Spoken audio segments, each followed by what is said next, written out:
Tú nos dices, Gina, ¿eh?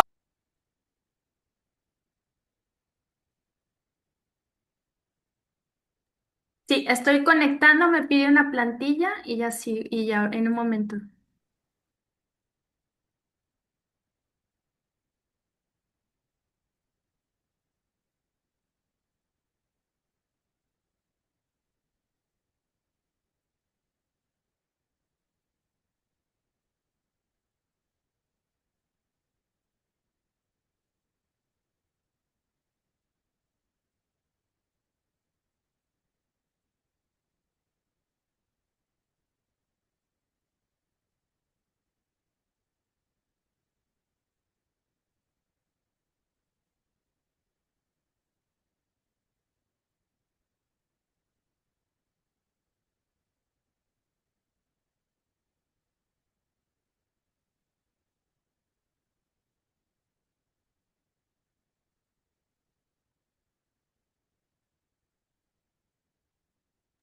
Buen día, ya iniciamos con la transmisión.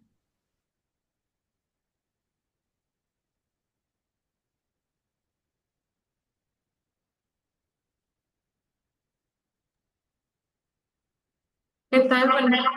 Buenos días a los presentes que nos ven por Zoom y que siguen la transmisión en diferentes plataformas y redes. Sean bienvenidos a esta octava Semana Nacional de las Ciencias Sociales que se llevará a cabo del 13 al 17 de octubre de 2025. Como recordatorio, la Nacional de las Ciencias Sociales es una iniciativa del Consejo Mexicano de Ciencias Sociales, COMEXO, asociación civil que busca impulsar el desarrollo de las ciencias sociales en México y que desde 1977 es organizador y promotor de actividades académicas y redes de investigación en el país. Me permito presentarme. Mi nombre es Adriana Teresa Moreno Gutiérrez, doctora en Gobierno y Políticas Públicas por la Facultad de Ciencias Sociales y Políticas de la Universidad Autónoma de Baja California, docente e investigadora en temas de políticas públicas, gobernanza y migración, e integrante de la Red de Mujeres Investigadoras por la Ciencia Abierta MINCA y del Comité de Género, Interseccionalidad, Teorías Feministas y Queer de AMEI. En esta ocasión es un gusto para nosotros, desde la Red Mujeres Investigadoras por la Ciencia Abierta, llevar a cabo esta presentación del libro titulado Movilidad Humana en Ciudades Fronterizas de Baja California, coordinado por la maestra Diana Michelle González y el doctor Oscar Bernardo Rivera, ambos académicos de la Universidad Autónoma de Baja California y publicado por la editorial UABC Artificios. Les comento que en esta obra se conforma por 5 capítulos. Cada uno aporta un gran valor y aporte sobre la temática migratoria que aborda desde la perspectiva de derechos humanos hasta la atención de ciertos grupos y colectivos de migrantes. La dinámica que seguiremos será la siguiente. Daré lectura a la semblanza de los autores y autoras y también comentaristas, y posteriormente ellos tendrán un estimado de 10 minutos para realizar estos comentarios, y 2 minutos antes de finalizar les estaré enviando un aviso a través del chat. ¿Sí? Iniciaremos con la participación de la doctora Edith Gómez Valenzuela. Ella es doctora en Sistema de Justicia Penal, cuenta con una maestría en Seguridad Pública y Participación Ciudadana, cuenta con 2 licenciaturas en Derecho y Criminalística y Trabajo Social. También es autora de 15 obras en los temas de derechos humanos y seguridad pública, Infancias olvidadas en las prisiones de México, Niños viviendo con sus madres en prisión, caso Sinaloa en 2024, Revisión sobre los derechos humanos de las personas migrantes ante la crisis migratoria mexicana en 2024, clasificación penitenciaria para mujeres privadas de la libertad en Sinaloa en 2023, clasificación penitenciaria y reinserción social de mujeres privadas de la libertad en Sinaloa en el año 2023, y entre otras publicaciones y obras de gran relevancia que ha publicado la doctora. También es miembro del Sistema Nacional de Investigadores e Investigadores SNI, profesora investigadora de la Universidad Autónoma de Sinaloa, presidente de la Academia de Investigación, ponente y asistente anual a congresos nacionales e internacionales, con participación constante en la organización de eventos académicos científicos, jornadas universitarias del conocimiento, foros de reforma al modelo educativo, seminario internacional, la investigación en las ciencias agrícolas, redes de investigación estatal e internacional. Le damos el uso de la voz a la doctora Edith. Adelante. Hola, muchas gracias. Bueno, encantada de estar aquí con ustedes. Muchas gracias. Saludos a mis colegas que están aquí conectadas también. Y bien, toca el turno de presentar mi capítulo que se llama Revisión sobre los derechos humanos de las personas migrantes ante la crisis migratoria mexicana. Este capítulo contempla algunos apartados tales como derecho internacional para personas migrantes, el rol del ACNUR y los mecanismos internacionales para la protección de las personas que están en migración en México, las diferentes tipos de migración, por ejemplo, la regular y la irregular. También contempla el apartado de derechos humanos de las personas migrantes en México, crisis migratoria en México, origen y evolución de las caravanas migrantes. Contempla también estadísticas y tendencias migratorias desde el 2019 hasta el 2023. México como país de refugiados, situación específica de niños, niñas y adolescentes, deportaciones de connacionales inmigrantes, además de conclusiones y referencias. Pues bien, este apartado habla de una serie de instrumentos internacionales, como lo son, por ejemplo, la Declaración Universal de los Derechos Humanos, el Pacto Internacional de los Derechos Económicos, Sociales y Culturales, el Pacto Internacional de Derechos Civiles y Políticos, perdón, y además otros instrumentos y mecanismos que México ha asignado para poder proteger estos derechos de las personas, y solamente les voy a mencionar unos cuantos, como la Convención sobre Asilo Territorial, Convención sobre Estatuto de Apátridas, Convención sobre el Estatuto de los Refugiados, el Pacto Mundial para la Migración Segura, Ordenada y Regulada. Y bueno, si quieren saber un poquito más de estos instrumentos que están contemplados dentro de este capítulo, sería interesante que pues leyeran nuestro libro, ¿no? Porque es básicamente una especie de manual que enseña al lector los mecanismos, las formas de poder ingresar a los diferentes países a partir de los diferentes instrumentos o de las diferentes instituciones que existen para la protección de los derechos humanos. Como como comenté inicialmente, la ONU desde después de la Segunda Guerra, en 1950 más o menos, organizó un alto comisionado de las Naciones Unidas para refugiados, es decir, para la protección de todas las personas que sufrían de violencias en sus países.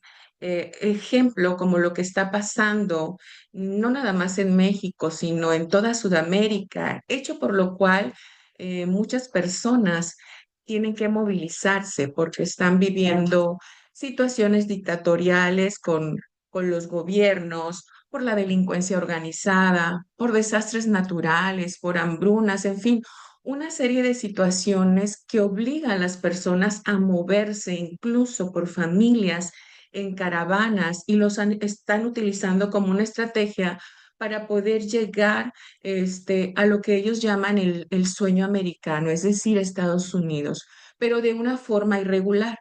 Este capítulo enseña a las personas cómo a través de estos organismos pueden hacer una movilidad regular sin tener que estar sufriendo pues todas las inclemencias que ellos pasan en el transcurso desde la salida. Por ejemplo, hubo una caravana que salió de Honduras y llegó hasta Tijuana. Imagínense, lluvia, sol, en fin, personas muertas, una serie de situaciones adversas, violaciones sexuales, en fin, muchas situaciones que violentaban los derechos humanos de estas personas. Y es por ello que no nada más la ONU, sino México se encarga de tener algunos instrumentos, organismos para la protección. Sin embargo, que es lo importante aquí, hay que conocer. El conocimiento es poder, dicen. Entonces, si las personas tienen este conocimiento, tendrían el acceso para poder transitar de manera regular a los países que ellos deseen. Por ejemplo, en México tenemos la Comisión, perdón, la Comisión Mexicana de Ayuda a Refugiados, que se llama COMAR, y es ante esta comisión que las personas pueden solicitar pues refugio, asilo, en fin, una serie de situaciones para que ellos puedan transitar, porque si bien es cierto, hay derechos como los que mencioné en la Declaración Universal de los Derechos Humanos, que dicen que todas las personas pueden transitar de un país a otro, es importante recordar que sí existen derechos, pero también existen obligaciones. Y las obligaciones de las personas es respetar la reglamentación de cada país. Y si cada país nos pide presentar documentos, es justo que presentemos esos documentos. Y si cada país tiene instancias como las que acabo de mencionar, por ejemplo, ACNUR, que incluso tiene una plataforma como con 137 países, en donde las personas pueden solicitar este asilo, en donde las personas pueden acudir para buscar este refugio, el asilo, y comentarles que además de esto, me gustaría nada más mencionar unas cifras en relación a las estadísticas que menciona la Organización Internacional para para las Migraciones y la CEGO. Por ejemplo, en 2019 solamente de personas en migración irregular detenidas. No se está contando las personas que evidentemente pasaron y no fueron detenidas. Esta es como una, digamos, una cifra negra, ¿no? Un dato duro. En 2019 fueron 182.940 personas con esta característica de migración irregular. En 2020 fueron 82.379. Recuerden que este año fue el año del COVID, que se supone que nadie debía salir de sus países y que había muchos controles, y sin embargo hubo mucha movilidad. Para el 2021, fíjense muy bien, la cantidad fue de 311.692 personas irregulares. El 2022, 444.439. En el 2023, la cifra se elevó a 782.176. Y si hacemos una sumatoria de estas cantidades nada más hasta el 23, nos da 1.801.626 personas en migración irregular. Y bueno, este, después de estas migraciones, evidentemente que hay diferentes instancias para poder movilizarse a sus países. Pueden acudir a la Comar para solicitar el refugio, que de hecho México ya está, eh, digamos, señalado como país de refugio más que de tránsito, que inicialmente así era. Actualmente es un país de refugio y tenemos muchas personas solicitando refugio. Es por ello la crisis, es gracias a estas caravanas que no se dan abasto las personas, ni ACNUR, ni los demás instrumentos que señalé, porque la gente se mueve en masa de tal manera que no hay capacidad para poder atender a tantas personas. Y realmente es una crisis que, pues, que sobrepasa los recursos de cualquier país, no nada más el de México, sino incluso hasta de los propios Estados Unidos, que también tienen requisitos.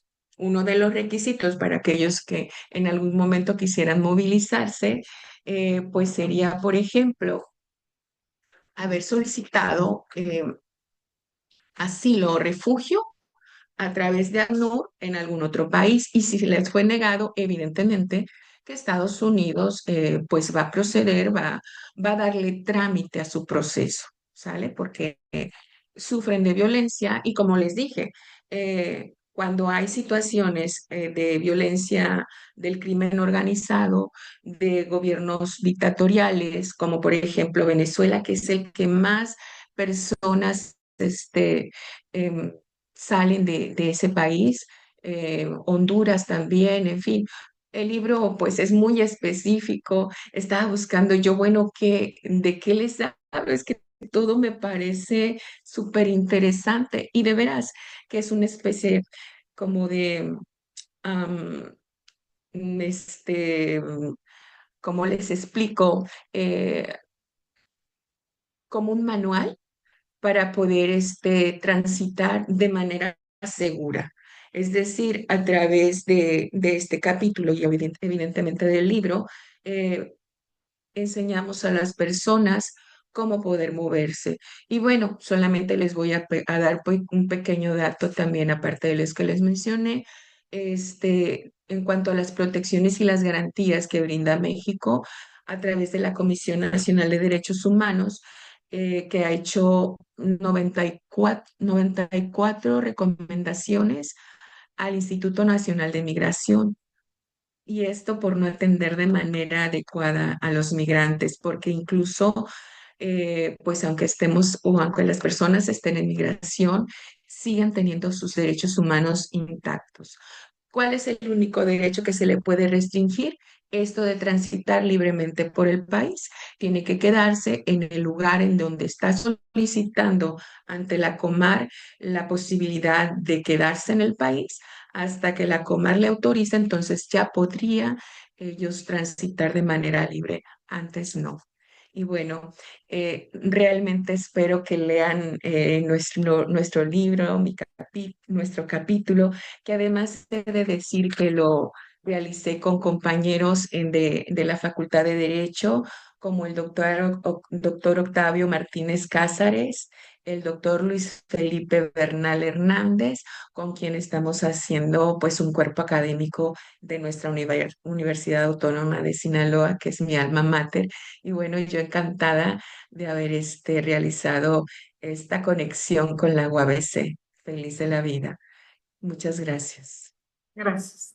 Muchas gracias, doctora Edith, por estos comentarios que realiza sobre este primer capítulo del libro. Es muy interesante sobre este marco, los mecanismos que se dan a conocer, sobre todo con respecto en torno a la población migrante. Muchas gracias. Ahora estaremos con la intervención de la maestra Diana Michelle González Ochoa. Para ello, leeré su semblanza. Permítanme un momento. Ella es licenciada en Relaciones Internacionales por la Universidad Autónoma de Baja California, donde también obtuvo la maestría en Estudios Socioculturales en 2014. Actualmente, ella cursa el doctorado en Planeación y Desarrollo Sustentable con la tesis Mexicali como ciudad inclusiva para personas migrantes. Ella ha participado en diversos proyectos de investigación, entre estos análisis multidimensional sobre las condiciones de precariedad, movilidad e informalidad de las personas jornaleras agrícolas en el corredor migratorio del Pacífico Norte, y el proyecto binacional Wildfires in Baja California from Vulnerable to Resilient Communities and Ecosystems, entre UABC y UCSB. Sus líneas de investigación incluyen migración, fronteras, género y desarrollo sostenible. Es autora del libro Maternidad Transnacional Forzada en 2023 y coordinadora de movilidad humana en ciudades fronterizas en el 2024. Desde el año 2016, ella imparte docencia en la Facultad de Ciencias Sociales y Políticas y forma parte de la red MINCA y del comité GIF de la MEI. Adelante, maestra Diana, tenemos 10 minutos. Bueno, aquí hay un poco de señal rara, pero bueno, aquí me miro por la cámara de Sheila. A ver, ok, ahí está. Creo que ahí me pueden mirar, ¿no? Ya estoy en dos cámaras. Bueno, yo les voy a hablar un poquito, porque así es la presentación de los libros, es con la intención de motivar la lectura y de que ustedes identifiquen los beneficios que les pueden aportar el leer este libro, ¿no? Y el capítulo en el que yo me sumo a esta coordinación también. Entonces, es como un pincelazo de lo que pueden encontrar en el capítulo que estoy, junto con la doctora Sheila Morales. ¿Qué es el capítulo? ¿Qué ofrece? El capítulo se titula ¿Qué son las ciudades inclusivas para personas migrantes?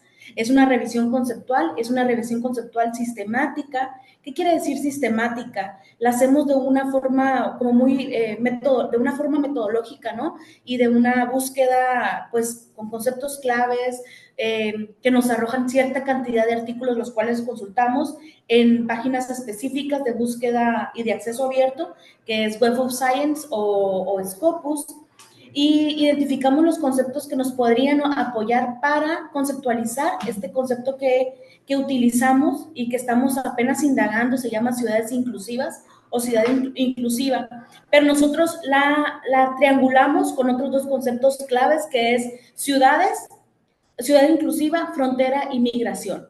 Entonces, la intención del capítulo es identificar en la teoría y en los documentos, en el estado del arte, otros capítulos que hablen sobre ciudad inclusiva y, y para personas migrantes.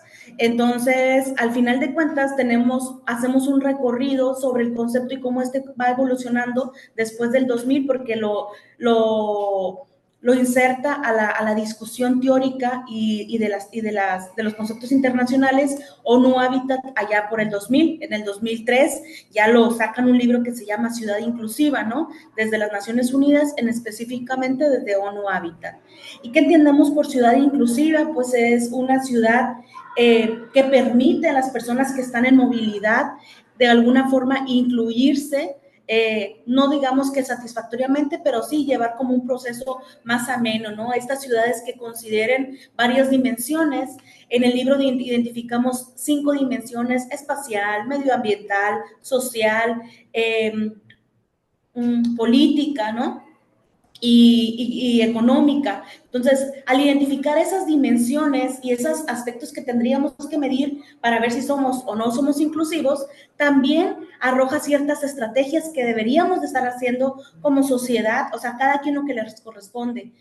Como gobierno, como academia, deberíamos estar haciendo propuestas para que abonen a la creación de ciudades más inclusivas. Y justamente ayer estábamos presentando este libro también aquí en la MEI, y les comentaba a los chicos, es que el hacer políticas restrictivas no sirve de nada, porque la migración internacional, como la estamos viviendo en este momento, en esta coyuntura que tiene 20 años sucediendo, no va a parar. O sea, las migraciones subalternas de las que nos habla Pedro Prieto, habla de una migración subalterna. Estos grupos, estos grupos de personas que se mueven en masa de forma a veces que pareciera desordenada, pero es su forma de protegerse en grupo, no va a parar y va a seguir sucediendo, ¿no? Ahora es Centroamérica, después el Caribe, después el sur de África, pero las migraciones de esta forma, con estas características cada vez van a ser más comunes. Entonces, aquí hago la discusión de las tendencias del concepto, la parte histórica, la parte actual y hacia dónde va, ¿no? También comparte labels como ciudades acogedoras, ciudades cuidadoras, la cuestión del derecho a la ciudad, realmente quién es el que tiene derecho a la ciudad, ¿no? Y hago toda esta discusión. Me gusta siempre cerrar y me gusta siempre decir, ¿para qué el libro? Pues el libro, el capítulo específicamente también, ¿para qué te serviría? Te sirve si estás estudiando la migración, si estás buscando un concepto que a lo mejor se adapte porque hace como una revisión sistemática, te recomienda bibliografía, es como muy bueno para los estudiantes que están haciendo una maestría, un doctorado con temas de migración, con temas de ciudad, con temas de inclusión. Hago una relación ahí entre inclusión y la palabra exclusión y toda también la parte, cuestión histórica de estos dos conceptos, cómo es que se van adaptando, ¿no? Y que se insertan en la teoría, en las teorías sociales, en las teorías internacionales también. Entonces, bueno, al final de cuentas les propongo que lean el libro. Ahí ahorita Al inicio de la presentación está un banner donde pueden encontrar el libro y la liga del libro. Está acceso abierto y gratuito, pero se tienen que leer en línea. Si ya lo quieren descargar, ya tiene un costo, ¿no? Pero pues sí, fue un gusto también. Soy coordinadora del libro. Es un gusto sumar gente tan valiosa en esta coordinación, quienes están también aquí presentando y compartiendo el espacio conmigo. Y pues nada, les agradecemos mucho que se conecten y los dejo con los demás autoras. Gracias, y gracias, Adriana, por la presentación. Bye. Gracias, maestra Adriana, por estos comentarios de este capítulo, que es una gran reflexión teórica sobre la noción de las ciudades inclusivas.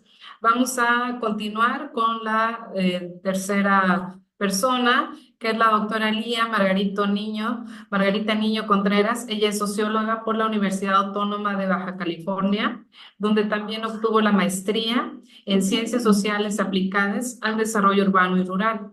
Ella es doctora en Ciencias Sociales por el programa interinstitucional entre la UABC, la Universidad de Sonora, la Universidad Autónoma de Sinaloa y el CIAC.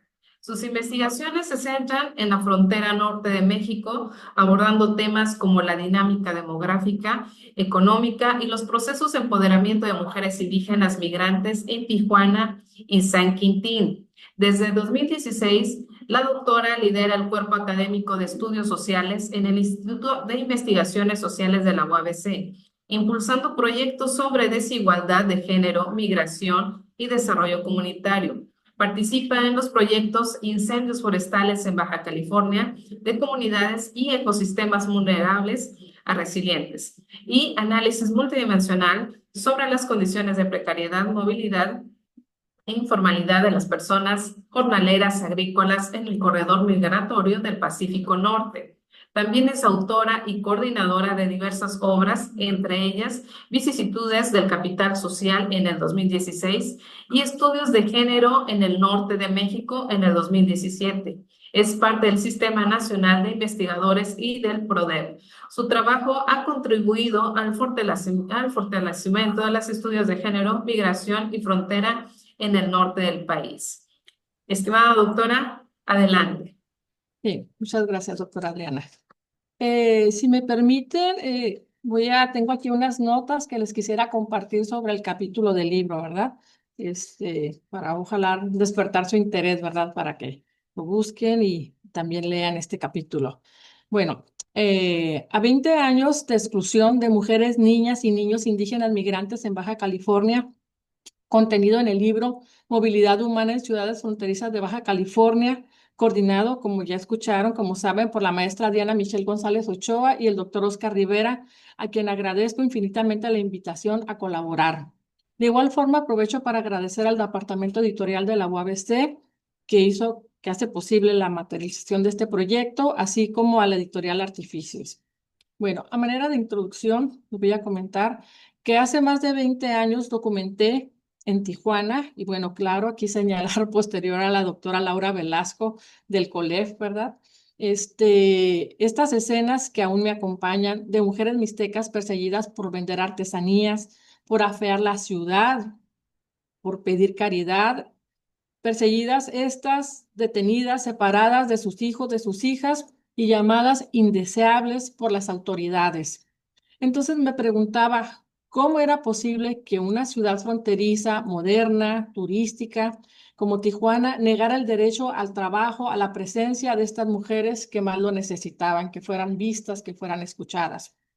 Hoy en Mexicali esas escenas se repiten con algunos matices. Ya no se habla de indeseables, bueno, al menos no hemos escuchado ese término, pero sí de omisión de cuidados o corrupción o trata de menores. Pero el fondo es el mismo, el racismo institucional persiste y la pobreza se criminaliza.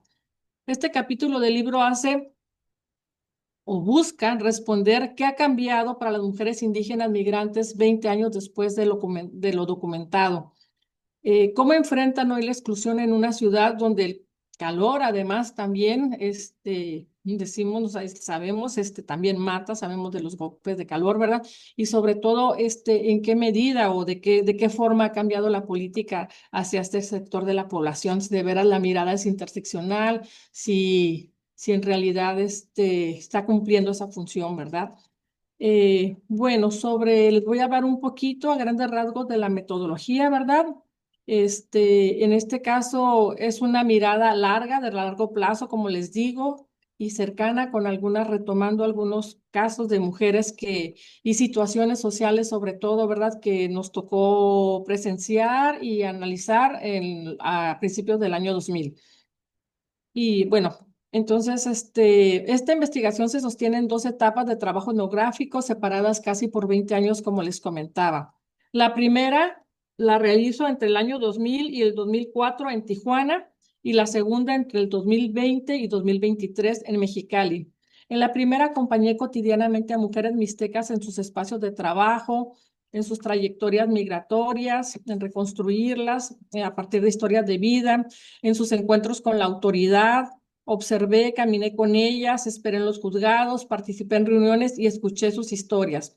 En la segunda realicé más trabajo de observación en los cruceros, en los mercados, en las casas de cambio, así como realicé también investigación documental. Lo anterior me permitió identificar la continuidad, pero también nuevas formas de exclusión y resistencia, también que las mujeres han construido a lo largo del tiempo. Sobre la continuidad y el agravamiento. Entre el año 2000 y 2004 en Tijuana, las vendedoras mixtecas fueron sancionadas y perseguidas y humilladas por las autoridades, como he mencionado. Claro, ahorita no doy como los detalles, por eso les invito también a que lean el trabajo, ¿verdad? Para también conocer esas formas de resistencia. Bueno, como les decía, en el año 2000 y 2004 en Tijuana las vendedoras mixtecas fueron sancionadas y perseguidas, humilladas. 2 décadas después en Mexicali, el patrón se repite. Las mujeres indígenas siguen siendo tratadas como un problema y no como ciudadanas.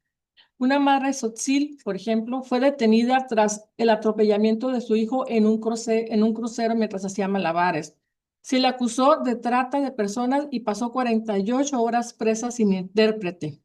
En el 2021, hay otra situación, ¿verdad? Que a grandes rasgos les comento. En el 2021, fíjense, en plena pandemia, el DIF ingresó sin orden judicial a la vivienda de las familias indígenas y separó a los niños de sus madres. Ninguno tuvo traductor todo este tiempo. Bueno, entonces estas formas de exclusión se transforman, cambian de nombre, pero en realidad no desaparecen.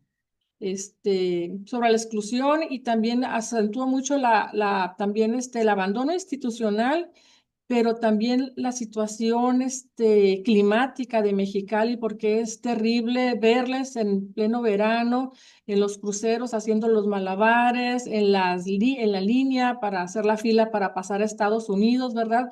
Que es donde más presencia hay de este grupo de población, ¿verdad? Pero bajo los rayos del sol, bueno, ¿qué opción podrían tener, verdad?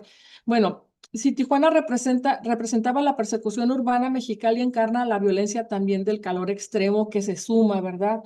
Este, a esta situación de precariedad. Mujeres indígenas sobreviven en cruceros donde los termómetros superan los 47 grados, sin sombra, sin agua, sin refugio.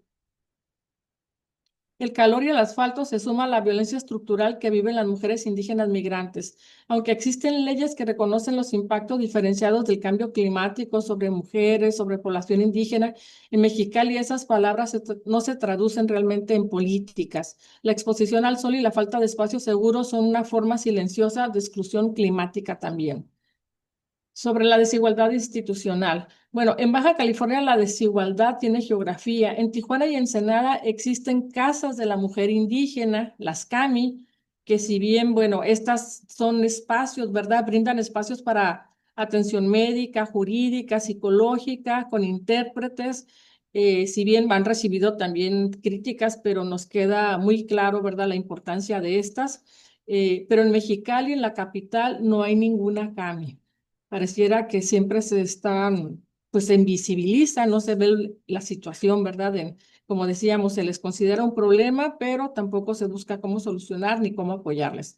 En ausencia, pues, esa ausencia muestra una discriminación territorial. Los derechos se concentran en la zona costa, mientras la capital queda en abandono. La distancia entre la norma y la práctica sigue siendo abismal. Bueno, y por otro lado, también es muy importante señalar este matiz. Dice, a pesar de todo, las mujeres indígenas no son víctimas pasivas. o sea, esto es no, sin dejar de reconocer, ¿verdad? Toda esta violencia y estructural e institucional que viven las mujeres, pero también siempre nos ha importado como resaltar como esa resistencia, esos grados de maniobra que emplean las mujeres y también en este sentido, también retomando los marcos conceptuales en particular de la doctora Villarreal. Bueno, algunos cambian vestimenta para evitar algunas formas de resistencia, no les voy a decir todas porque les digo, es importante que lean el capítulo. Algunas formas de resistencia, algunas cambian su vestimenta para evitar ser detenidas, otras han reubicado puestos, otras enseñan a sus hijos o hijas a hablar justo el español o como lo mínimo, pero pues para también protegerse o también utilizan la misma lengua, ¿verdad? Como un mecanismo de poder también, como un instrumento. Hay quienes mantienen su ropa tradicional como un acto de identidad y resistencia. Su silencio también es político, su lengua en mixteco, en tzotzil, es un gesto de fuerza frente a la hostilidad del entorno. Cada estrategia cotidiana es una forma de reclamar el derecho a existir en la ciudad y de criar a sus hijos en un espacio público y de tener acceso a un poco de recursos. Eh, pues en términos,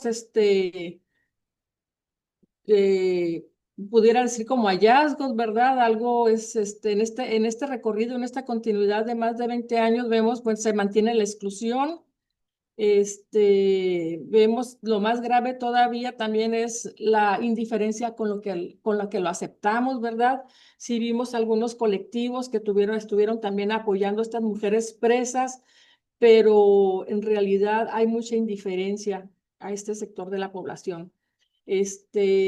Las mujeres indígenas no tenemos tanta información, qué tanto permanecen, qué tanto están de paso, ¿verdad? Porque les digo, es tampoco en realidad también la información que se tiene sobre ellas, ¿verdad?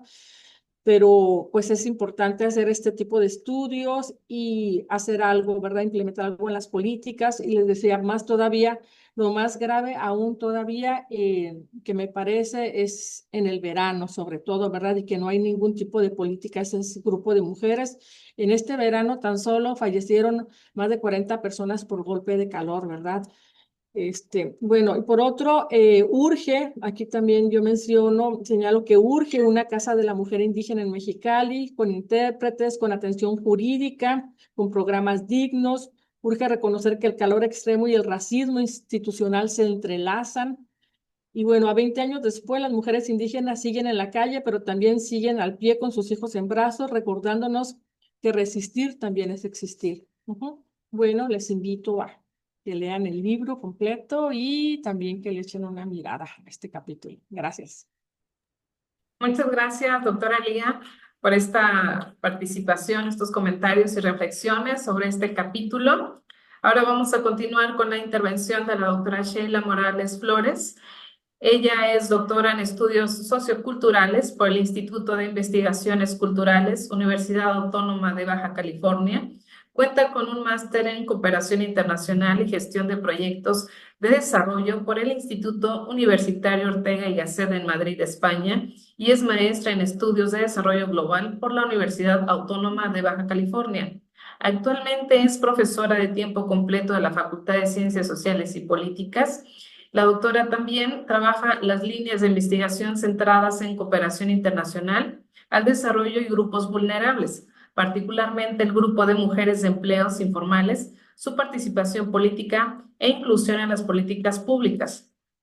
La doctora Sheila cuenta con un amplio expertise en la formación de capacidades de empoderamiento económico, político y social de las mujeres baja californianas desde la sociedad civil y ha recibido el reconocimiento de proyecto ganador en el año 2019 y 2021 del Programa Nacional de Participación Política de las Mujeres a través de las OSC del Instituto Nacional Electoral denominado Incidencia Política y Perspectiva de Género. Políticas Públicas para la Igualdad Sustantiva en Mexicali y Tijuana, Baja California. Es un gusto, doctora. Adelante. Se escucha. Muchas gracias. ¿Se escucha? Sí, se escucha. Muy bien, gracias. Es que estamos aquí reunidos. Buenas tardes. Hola a todas mis compañeras que están y que estoy también compartiendo espacio con la abogada Edith, que nos conocimos en un congreso justo. Pues yo quisiera, bueno, no voy a tocar el capítulo que ya comentó la maestra Diana Michel, que es sobre ciudades inclusivas, sino yo voy a abordar como otras particularidades y características que tiene el libro y su funcionalidad, ¿no? Por ahí comentamos mucho sobre las políticas públicas. Entonces, este libro justo nos acerca desde una mirada de lo micro. Cada capítulo está debidamente organizado con información para la toma de decisiones. ¿Por qué? Porque nos da información para identificar patrones, para generar estrategias de integración, de atención integral de las personas en movilidad. ¿Qué es esto?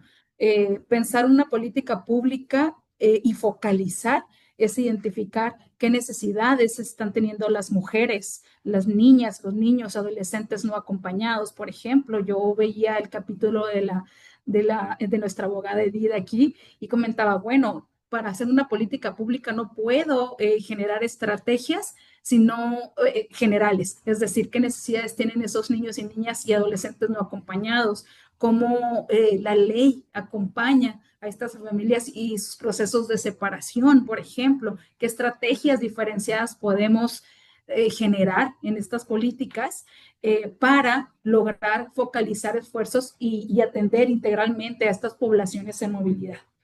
Y esto también con una diversidad de enfoques, ¿no? Mujeres migrantes, mujeres en zonas jornaleras, como es el caso de la doctora Lía. Violencias, no podemos tampoco generalizar qué tipo de violencias que están siendo repetidas, pero que también están siendo experimentadas de forma distinta por esta población en movilidad. También quisiera yo identificar aquí que este libro abona, por ejemplo, los contextos. Hablar, por ejemplo, de la población haitiana, que es el capítulo de la doctora Margarita Barajas. José Moreno Mena nos trae a colación la importancia de otros grupos que vienen, por ejemplo, estas grandes caravanas, primero, ¿no? De las personas haitianas y cómo vienen escapando de contextos no solamente de despojo y de pobreza, sino de desastres naturales que finalmente va a ser diferente esta migración, ¿no? Y eso también nos ayuda a entender que la atención tiene que ser distinta. Esto nos lleva también a identificar, o sea, cómo identificamos qué información nos ofrecen las ciudades. El libro está situado en las ciudades de Mexicali y Tijuana justo porque también experimenta procesos distintos en estos espacios, ¿no? Contamos ahí con características multiculturales, pluriculturales, no solamente por las personas en movilidad como una sola característica. Tenemos gente desplazada por la violencia, movilidad interna. Tenemos, por ejemplo, deportaciones de Estados Unidos que durante décadas hemos estado recibiendo y eso los posiciona con características distintas, donde la atención tiene que ser distinta. Pero también, por ejemplo, ¿no? Personas en movilidad que no tienen o no te podemos atender a hacer rutas de actuación con las mismas características generales, ¿no? Entonces, eso es algo interesante. En este caso, por ejemplo, nos acompaña, nos invita a que identifiquemos y contemos con información para comprender, por ejemplo, las dinámicas socioculturales, ¿no? En este caso, voy a hablar un poco del texto de Margarita, la doctora Margarita y José Moreno Mena, nada más para que situemos. Este capítulo en específico habla de la migración haitiana en Baja California entre la incertidumbre y la integración a partir de su llegada a las ciudades de Mexicali y Tijuana en el 2016. Pues, ¿cómo estábamos preparados para esa llegada de caravanas? Imposible, ¿no? No estábamos. Eso generó toda una serie de cómo activamos a las instituciones, cómo nos vinculamos con organismos internacionales. Definitivamente estuvimos sobrepasados. Se habla de una crisis humanitaria y también de una crisis humanitaria, pero también generar condiciones pues obligar a las instancias locales a generar condiciones para su espera en las ciudades de Mexicali y Tijuana para después acompañar a estos procesos de integración para Estados Unidos, donde solamente el 2% tuvo un proceso legal de asilo político. Es decir, el resto de la población tuvo que esperar en Tijuana y Mexicali. ¿Cómo lo hicimos? No sabemos cómo, pero así, ¿no? Por meses. Entonces, por eso se le llama entre la incertidumbre y la integración. En este capítulo, por ejemplo, los autores desarrollan prácticas y acciones y evidencian, por ejemplo, estas incertidumbres a la hora de, pues, de generar, por ejemplo, estrategias con un gobierno mexicano burocrático, con una incertidumbre, por ejemplo, de las leyes estadounidenses, donde no fijaban plazos, ¿no? Específicos para la espera de estas poblaciones, sobre todo la espera en territorio mexicano. Destaca, por ejemplo, los avances, ¿no? Y los desafíos, porque tampoco podemos decir que todo es un retroceso, sino que hay avances. También, por ejemplo, las expectativas, ¿no? Las expectativas de estos grupos en movilidad y cómo fue su espera e integración de la población que estuvo aquí en esos años. Aquí, por ejemplo, sabemos que estuvieron esperando y aprovechando una normativa TPS 2010 que les da en Estados Unidos una forma temporal a las poblaciones haitianas de generar su estado, solicitar asilo político, ¿no? Esto también habla sobre todo de un proceso migratorio de la población migrante haitiana a su llegada a Baja California y cómo poder generar estrategias de inserción.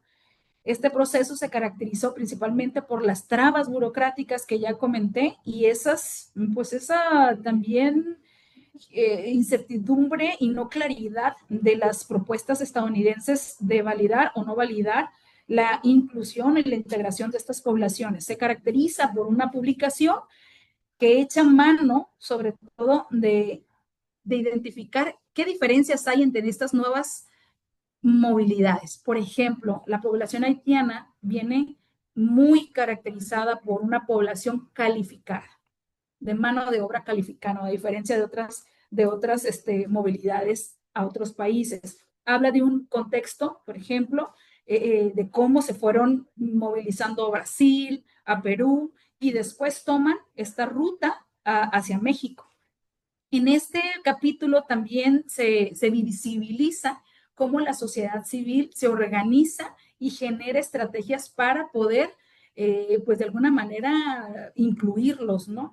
Aquí resaltan sobre todo los programas de estudiantes universitarios, donde para facilitar, por ejemplo, la inclusión, así ahora sí que pensando, el puro idioma ya era una barrera importante para la integración, ¿no? Ellos y ellas hablan el francés criollo, creo, y se unieron con organizaciones para facilitar el aprendizaje del español, por ejemplo, posibilitar emprendimientos para las mujeres. Algunos pusieron restaurantes, comidas, otras generaron algunas estrategias en los bulevares. Es decir, fue la sociedad civil la que se organiza e intenta visibilizar que la ciudad no está preparada, pero que hay intentos desde abajo. Eso es interesante. También los obstáculos, sobre todo del gobierno mexicano, al no facilitar procesos inmediatos de documentación para que puedan trabajar, ¿no? Imagínense, ya llevaban meses y muchas veces son obstáculos legales. Aquí, por ejemplo, nosotros estuvimos participando en la inclusión cultural, facilitando espacios donde ellos y ellas pudieran hacer comida, sentirse en casa, sentir que hay un espacio de participación donde pudieran también expresar su sentir, pero por parte de la comunidad de las ciudades de Tijuana y Mexicali, generar un espacio también donde ellos pudieran poder tener condiciones para la espera, ¿no? No siempre estar en los albergues, no siempre estar como en un lugar donde constantemente están pensando que cuándo va a ser el momento en que vamos a irnos o definitivamente quedarnos, pero con una serie de condiciones y facilidades que permitan pues sobre todo la salud, el empleo y la dignidad humana.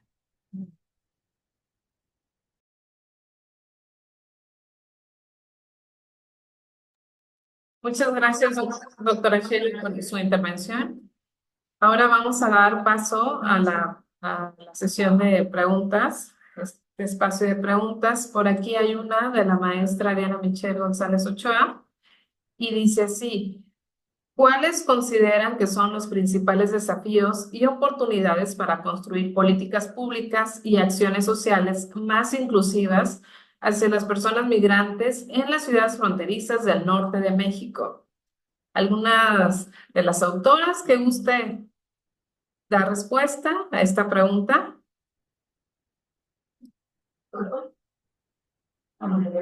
Doctora Lía o doctora Edith. Pues Doctora Lía, adelante. sí. Bueno, yo definitivamente pues ubicándolo principalmente, ¿verdad? Esta pregunta en este sector de la población con el que yo aporto aquí en el capítulo, ¿verdad? Que son las familias de origen étnico, de origen indígena, en este caso, bueno, desde Tijuana, en el área turística de Tijuana y en Mexicali también, principalmente, ¿verdad? En el andado turístico y en los cruceros. Yo aquí pues estaba pensando que en realidad uno de los principales retos definitivamente con el que nos vamos a encontrar y con el que yo también me he encontrado, ¿verdad? A la hora de estas investigaciones, es la barrera cultural, el idioma, no es complejo, ¿verdad? Y definitivamente, por ejemplo, en Tijuana yo conté con informantes claves, con personas que me integraron o que me abrieron las puertas de la comunidad y en San Quintín. Y eso, bueno, pues eso me facilitó, me ayudó muchísimo, ¿verdad? Pero cuando yo intentaba también hacerlo por mi cuenta, es donde me encontraba con esas barreras. Y pero bueno, también había en realidad mayor presencia ya de muchísimos más años, ya más arraigo también en Tijuana, a diferencia de aquí de Mexicali, con este flujo de población que es Tzotzil, que yo he identificado que hablan menos el español, tienen menos conocimiento del idioma español, ¿verdad? Entonces, creo que ese sería un gran desafío, un gran reto, ¿verdad? A tomar en cuenta, pero me queda muy claro que tiene mucho que ver con voluntades políticas, ¿verdad? De hacer programas, desde hacer los diagnósticos, porque creo que es tan poco la información que se tiene sobre este sector de la población. Aquí en la universidad no conozco trabajos, probablemente los haya, pero sí estoy segura que van a ser escasos. No creo que sean demasiados los trabajos que haya con la población de origen étnico y sobre todo la migrante, ¿verdad? Donde tenemos este reto de la cuestión cultural y del idioma en particular. Y bueno, como oportunidades, yo lo que sí definitivamente veo es, y lo mencioné que hace unos momentos, es que ya se tiene la experiencia de las casas de la mujer indígena aquí en en el país, ¿verdad? Y en Baja California hay una en Tijuana y una en Tecate. Entonces, en dado caso de que hubiera voluntad política, ¿verdad? Tendríamos quien nos asesorara para implementar aquí, para echar a andar una aquí en Mexicali, ¿verdad? Por lo pronto aquí en Mexicali. Ese sería mi comentario. Muchas gracias, doctora Lía. También tenemos preguntas enviadas desde Facebook. Yo quería la otra. Ah, una disculpa. También la doctora Sheila va a abonar a la pregunta planteada por la maestra Diana Michelle. Adelante, doctora. Gracias. Listo, se puede. Muy bien. Definitivamente desafíos, retos. Bueno, yo creo que parte importante de los desafíos es a la hora de hacer un diagnóstico situacional, ¿no? ¿Cómo podemos hacer acciones focalizadas donde identifiquemos todas las necesidades, ¿no? Ya lo está comentando la doctora Lía, la barrera del idioma, la barrera de la... esto lleva a que incluyamos, por ejemplo, perspectiva de género, ¿no? Perspectiva de género, identificando necesidades diferenciadas. ¿Qué necesidades trae cada grupo? ¿Qué situaciones y condiciones tiene la población en movilidad? Por ejemplo, generar una política pública para niños y niñas no acompañadas, pues difiere mucho las necesidades de las mujeres, de las poblaciones diversas. Ese yo creo que es un gran reto. Este libro abona a identificar esas diferencias, esas condiciones, ¿no? Estas situaciones distintas. Y creo que uno de los desafíos es dejar la planeación generalizada a irnos a una planeación focalizada. Yo creo que eso es algo muy importante, tomar los aspectos socioculturales, pues también, ¿no? Aquí lo comentábamos en los albergues, la gente que dona recursos alimenticios, las políticas que traen ciertas estrategias que no toman en cuenta la cultura, por ejemplo, ¿no? Nosotros lo hablábamos cuando estuvimos también trabajando violencia por género, por ejemplo, en los lugares de maniadero, o sea, cómo las mujeres estaban siendo doblemente violentadas por las comunidades que acompañan a estas mujeres, por ejemplo, en estas zonas donde son zonas jornaleras, y justo las mismas familias estaban rechazándolas por querer participar ahora sí, en igualdad de condiciones que los hombres. Yo creo que tomar en cuenta estos aspectos tiene que forzosamente generar rutas de acción diferenciadas, pero desde una forma, tomando una información desde una forma holística, integral. Y yo creo que sí, ese es un gran reto, el identificar estas diferencias y poder generar acciones distintas para cada grupo y para cada necesidad. Gracias. Muchas gracias, doctora Sheila. ¿Alguien más gusta abonar a esta pregunta? ¿No? Muy bien, continuamos entonces con las preguntas que se envían desde Facebook.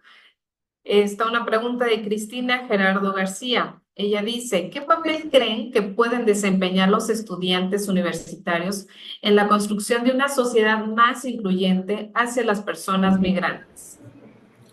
Ok. Bueno, antes que nada, gracias por estar aquí presentes, por comentar. Para nosotros es un gusto poder responder y saber que hay gente interesada, ¿no? Que hay personas interesadas en nuestro tema. Pues, ¿qué papel juegan? Pues el papel de las...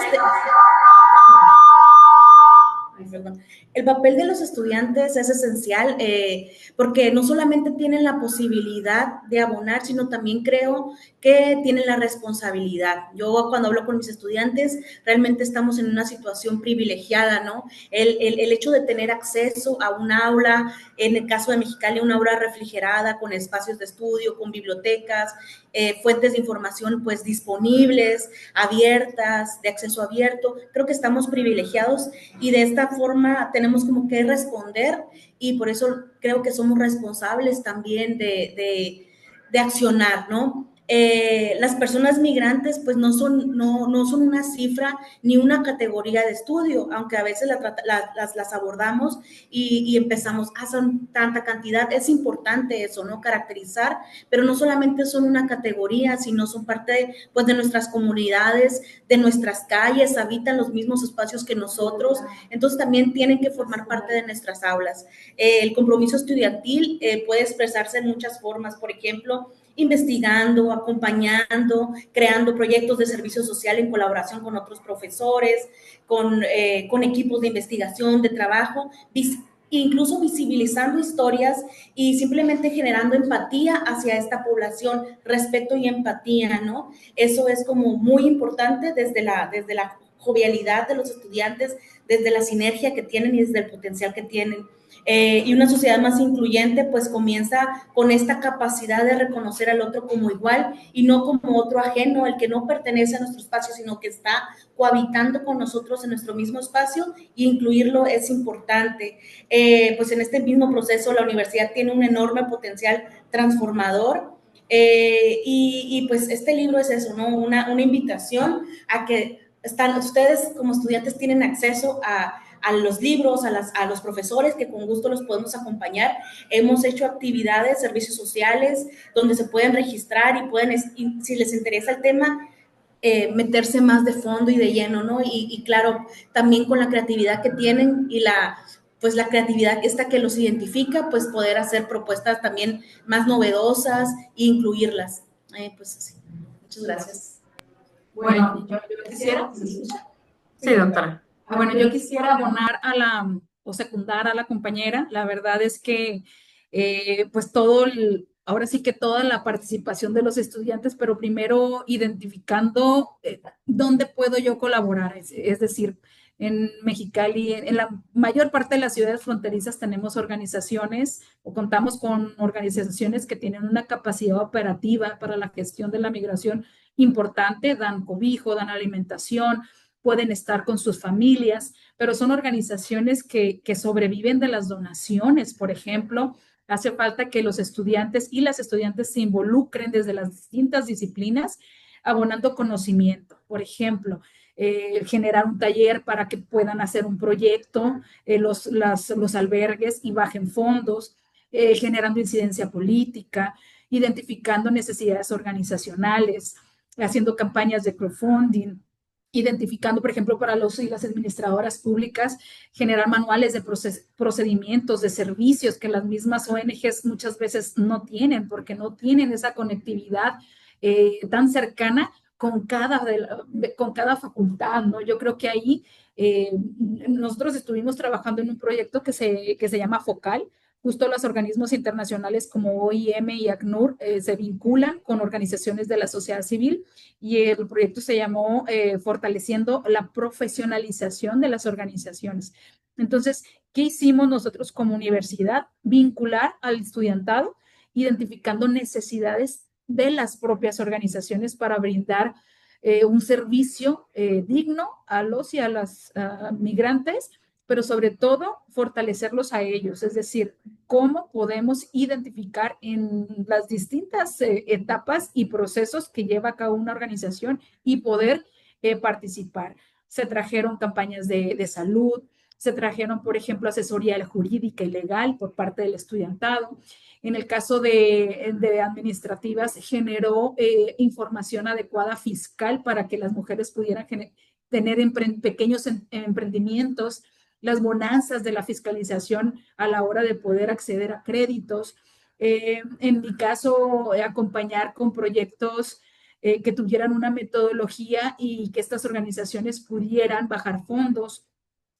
También, por ejemplo, ahora está como muy de la mano también, y vivimos en frontera, hacer proyectos donde tengan modelos de gobernanza, es decir, tenemos objetivos comunes, nos vinculamos con asociaciones civiles y fundaciones en Estados Unidos.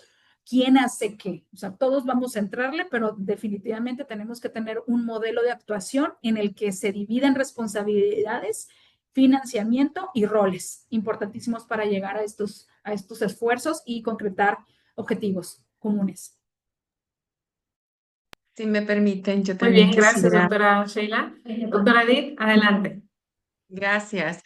Sí, si me permiten. Bueno, yo creo que las universidades a través de sus estudiantes pueden aportar muchísimo a la sociedad civil, ya que pues cada universidad cuenta con infinidad de licenciaturas, maestrías y doctorados. Y a su vez, a través de las licenciaturas se ofrece el servicio social. Entonces, yo considero que los estudiantes serían pieza clave como para visibilizar las necesidades de los migrantes, que si bien es cierto, hay una masificación pues tremenda de migrantes irregulares en todo México y que son atendidos. O sea, cuando decían una política pública es que sí están siendo atendidos. Sin embargo, eh, la población ha rebasado las instituciones, ha rebasado las ONG, ha rebasado absolutamente todas las buenas intenciones de los mexicanos, de las instituciones internacionales. Es demasiada las personas que quieren cruzar la frontera, que van por el sueño americano, ya lo comentamos, todas las autoras por las diferentes circunstancias que se viven en sus países. Sin embargo, yo considero que a partir, por ejemplo, de los que están estudiando derecho, ok, hay muchas personas que no conocen sus derechos, que no saben, que no se les tiene que deportar, que no están obligados a la deportación asistida o a ese tipo de situaciones, si es que hay violencia en su país, porque esto representaría regresarlos a una muerte segura, a una violencia.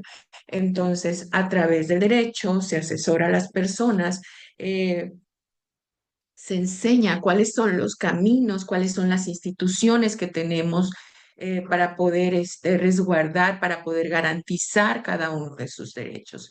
Entonces, yo siempre he considerado que la información es poder y aquella persona que está bien informada, pues tiene un gran poder. Y considero que los alumnos, que nuestros estudiantes, eh, pues no nada más tienen esa capacidad, sino que tienen esa posibilidad, vaya, de alcanzar o de llegar a los migrantes y poderlos ayudar a través de un servicio social y a través de una buena práctica, no nada más de trabajo social, no nada más de derecho, no nada más de enfermería, en fin, todas las carreras podrían volcarse. Sin embargo, insisto, la migración irregular se ha masificado. Es demasiadas, son demasiadas personas. Les di un número hace un momentito y considero pues que no hay política pública que alcance a cubrir tantas personas. Gracias. Muchas gracias, doctora Edith, por sus comentarios también. Y en esta primera ronda también contestamos o se contestó a la pregunta de Juliet Lizárraga sobre de qué manera podrían los estudiantes de sus distintas carreras aprovechar los conocimientos de este libro para generar proyectos, investigaciones o acciones sociales en sus comunidades. Bien, ahora vamos a dar paso a la pregunta de Angélica Ledesma. Ella nos comenta, últimamente he escuchado inquietudes sobre atender a la población migrante desde los sistemas de cuidados. Desde sus enfoques, ¿cómo se podría cuidar a esta población mediante los sistemas de cuidado? Doctora Lía, maestra Diana, Bueno, si me permiten doctora. recordarles y otra vez recordarles que México no nada más tiene a la Comar, que son refugios y que incluso, insisto, hay plataformas en donde viene un listado enorme de todos los refugios que está a través de todo el país, en donde se están asistiendo a las personas, no nada más con abogados, con alimentos, con aseo, con todo, incluso hasta con cultura, con educación, o sea, con todas las necesidades básicas de las personas. También está ACNUR, igual, con un catálogo amplísimo en todo el país, cubriendo estas necesidades. Es decir, si existen, si las tenemos, pero insisto, la población es tan grande que no hay posibilidades de poder sostener el ritmo que se tiene de tantas personas migrantes irregulares en México. Yo más bien pensaría o diría, bueno, esta información sería importantísima que la tuvieran antes de salir de sus países. ¿Para qué? Para que esas personas, en lugar de transitar de manera tan convulsa nuestro país, caminando, en fin, sufriendo las inclemencias del tiempo que ya hemos visto vía televisión, en las redes sociales, todo lo que se sufre, tener el acceso a las plataformas y meter los documentos que son tan sencillos, son tan fáciles. Sin embargo, hay desconocimiento, porque estamos hablando que la mayoría de las personas que, que migran a otros países, pues son personas de escasos recursos económicos, de escasos conocimientos académicos. Entonces es ahí también donde entrarían no nada más nuestros estudiantes mexicanos, sino los estudiantes de otros países para decir, oigan, es que existe esto, es que pueden llegar de manera regular, pueden pedir asilo, pueden pedir refugio y evitarse este tipo de situaciones, porque además quiero que sepan que por cada persona que viene en caravanas, tienen que pagar una cantidad de dinero que los deja en la miseria. Todo eso está en el capítulo, o sea, realmente se los recomiendo muchísimo, lean el libro porque estamos dando datos así nada más, pero es súper interesante que se metan a leer pues todo el libro porque pues sí hay muchos datos muy importantes que pueden coadyuvar a este tipo de población. Gracias. Muchas gracias, doctora Edith. Ahora vamos a dar paso con la maestra Diana. Adelante. Perdón, es la misma pregunta de cuidados. No, Ok. eso de lo que pueden hacer los estudiantes. Ok. Bueno, contextualizar un poco, cuando estábamos haciendo una investigación allá por el 2000, que era 2020, 2021, en periodo de COVID. Recuerdo en ese entonces como mujeres del albergue en el que estábamos haciendo estudio, en este entonces el albergue Covina, los grupos de hombres se iban a trabajar y hacerse de recurso, ¿no? En este caso les pagaban como 570 diarios. Pero cuando las mujeres, había también oferta laboral de forma temporal, no era tan estructurado, ni de forma así como muy elaborada, bueno, no elaborada, como de registro y todo. Sin embargo, había oportunidades laborales que te daban pues un colchoncito económico para poder comprarte a lo mejor algo de comer, algo de ropa, un transporte, una llamada por teléfono, ¿no? De teléfono, o sea, recurso. Y cuando les ofrecieron el transporte a las mujeres, el trabajo a las mujeres, pues estas se miraban imposibilitadas de salir a trabajar porque estaban al cuidado de sus hijos, también de sus padres, adultos mayores. Recordamos que la migración ahorita es muy diversa, ya no nada más son los hombres que viajan solos, sino grupos completos, familias completas de Guatemala, Honduras, El Salvador, ¿no? Entonces, cuando hablamos del sistema de cuidados aplicados a esta población migrante, pues debemos de reconocer que el cuidado también es un derecho y una responsabilidad de todos. Lo miramos el sistema de cuidados como una responsabilidad colectiva. Y si ya estamos hablando de una gobernanza de la migración, donde todos los actores, desde la sociedad civil, la academia, el gobierno, tienen una responsabilidad, tenemos una responsabilidad, pues también mirar que el sistema de cuidados es un tema actualmente como que se está abordando, ya se está creando, pues la ley, sinceramente, es una ley nacional, pero nos falta mucho por recorrer, pero identificar que estos niños que viajan, que estos adultos mayores que viajan como población migrante, pues reconocerles todas las necesidades con las que vienen, ¿no? ¿Qué implica? ¿Qué implica para nosotros como comunidad o como ciudad inclusiva? Pues implicaría generar esos entornos seguros, primero, espacios de descanso, de cuestiones de no solamente cuidar la salud física, porque sinceramente en Mexicali sí existe esta apertura en los servicios médicos, en el seguro social, por ejemplo, o en los sectores de salud, en los centros de salud, sí existe este recibimiento hacia personas en movilidad, pero también qué pasa con la salud mental. No, son temas que no se abordan, ¿no? Que no se cuidan.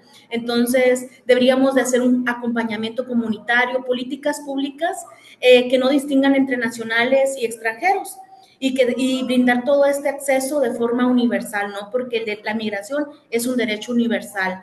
Y pues si ya lo mezclamos migración con el sistema de cuidados, deberíamos de verlo como algo integral y no solamente abordar la migración como desde una perspectiva de atención humanitaria o asistencialista de forma inmediata, sino también generar políticas públicas de corto, mediano y largo plazo, porque este libro lo deja ver. Mexicali en su momento fue una ruta solamente, un trasiego, un lugar de paso, pero actualmente, como Tijuana y como las ciudades de la frontera norte del país, se está convirtiendo en un lugar de espera provisional y también en un lugar ¿cómo se dice? Definitivo, ¿no? En un lugar de llegada, en un lugar de acogida. Entonces tendríamos que pensar en políticas de corto, mediano y largo plazo para que estas mujeres y estos grupos que a veces se ven más afectados o doblemente afectados porque están al cuidado de otras personas o que requieren ciertas atenciones, pues tener el acceso. ¿Sí? Muchas gracias, Angélica, por preguntar. Gracias, maestra Edith, maestra González Ochoa, por esta respuesta. Vamos a continuar con la pregunta de Gina Cárdenas. Ella Les envía felicidades por su libro de gran calidad y sensibilidad para caracterizar los problemas de su región y pregunta, en tu opinión, ¿cómo se debiera caracterizar una ciudad inclusiva? Maestra Diana, adelante. Respondo, pero no porque sea sino por el tema en el que manejo en el capítulo, que son las ciudades inclusivas. Hacemos una caracterización de la ciudad inclusiva con 5 dimensiones, Gina. Contemplamos la cuestión política, la cuestión espacial, la cuestión medioambiental, la cuestión social y la dimensión espacial y dimensión del medio ambiente.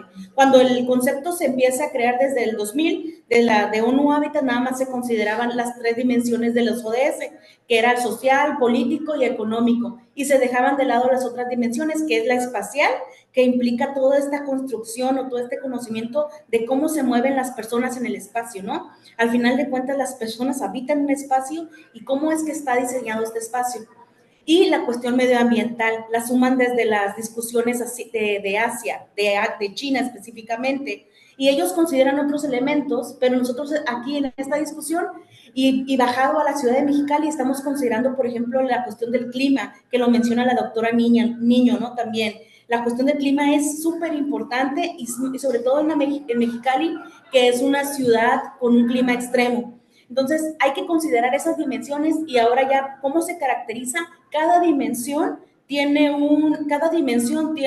elementos específicos que se miden. De hecho, estamos generando un indicador de inclusión social para ciudades fronterizas, en el hecho que pueda ser como un indicador y que se pueda aplicar a cualquier ciudad o cualquier localidad, y con este indicador se intenta medir qué tan inclusivo es un espacio, ¿no? Y así por más pequeño que sea. Por ejemplo, en la cuestión de lo social, estamos intentando integrar estos factores que es el acceso a la educación, el acceso a la salud, en la cuestión de espacialidad, el acceso a la vivienda, en la cuestión del transporte, la movilidad, de las colonias en las que ellos habitan, qué tan fácil es llegar a la primera estación de autobús o parada de camión. Todos esos elementos es como se empiezan a caracterizar y todo eso, claro que es medible, ¿no? Y dices tú, ¿para qué lo quieres medir? Para decirme si eres inclusiva o no. No solamente es ese objetivo. El objetivo es decir, reconocer cuáles son los factores en los que puedes mejorar.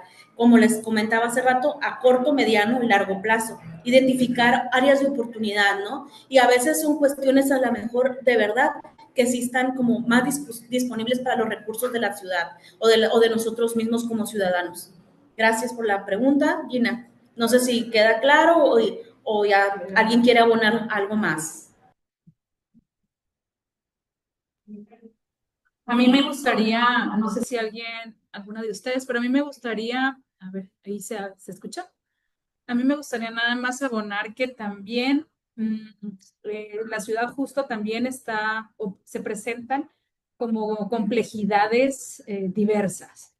En mi caso, me ha tocado, por ejemplo, trabajar acciones de prevención del embarazo adolescente, pero si estamos hablando, por ejemplo, de las mujeres migrantes, donde una gran parte de estas mujeres y jóvenes y niñas vienen con condiciones de violencia sexual, ¿no? En los caminos, en estas movilidades de tránsito. O sea, generar un espacio adecuado de cuidado y de atención prioritaria y capacitar a tu personal, por ejemplo, en los temas de salud para garantizar una interrupción legal del embarazo para este tipo de situaciones con un enfoque intercultural y identificando todas estas barreras que las mujeres y niñas tienen en estas situaciones de emergencia, considero que es prioritario también incluirlas y generar estrategias para estos cuidados, ¿no? Otro de los ejemplos que también voy a dar y que son situaciones, pues yo creo que de emergencia y de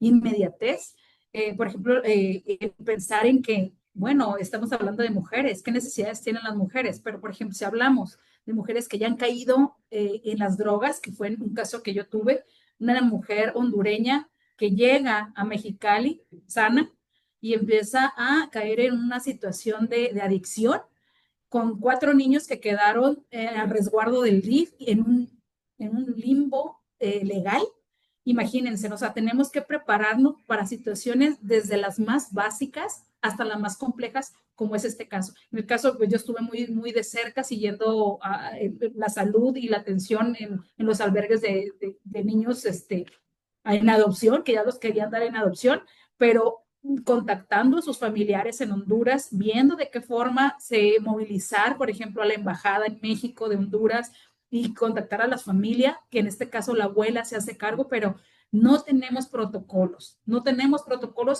tenemos una ciudad inclusiva, coordinada con instancias, coordinada con organizaciones que den cara a estas complejidades, ¿no? Y por ahí pues dejo eso en la mesa.